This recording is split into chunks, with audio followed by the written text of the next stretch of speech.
those voters. Okay, so you... I don't want to keep doing this. I'm going to call it. Okay. Thank you. You're not going to do the interview with us? Nope, not like this. I'm not. Not with 7 follow-ups to every single question you ask. Every other candidate has answered. I don't care. I don't care. I want to have a pleasant, positive conversation in which you ask me about every issue on this list. You asked a set of questions, and Katie Porter responded. I'm not suggesting you're the story. You're not. You just asked questions. Her reaction to you has become not only viral in its own sense, but lots of other Democrats seeking the nomination for governor have responded to it. Walk my audience through that process. So I think it's important to note that she did continue the interview, and we did go on to ask more questions. And you can see that actually in the full 30-minute segment that we have on YouTube.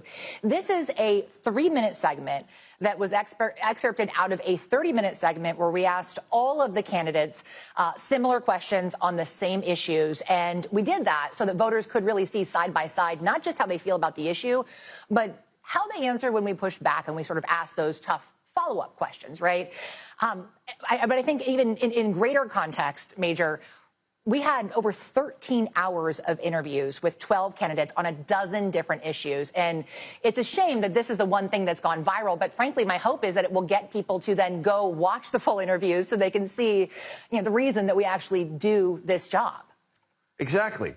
Ask questions, get answers, and then hand those answers off to those who are going to make decisions about who they choose to support, who they choose to vote for.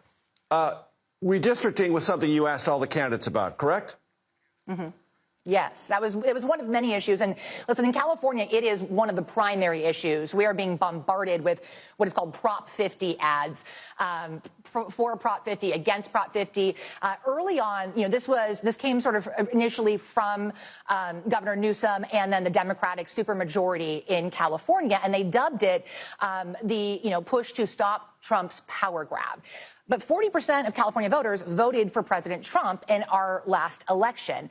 And so it was a really fair question that, frankly, 11 out of the 12 candidates answered. And that was, okay, well, the Democrats anyway, so I guess it wasn't all 11 of them, but the Democrats who supported this along party lines, we said, okay, you support this. However, 40% of Californians support President Trump. And so what do you say to those folks to sort of get their vote back or to explain to them why you're supporting this? And to their credit, they all gave really interesting answers. And some of them said, listen, it's a really tough decision. And for them, it was a party line decision.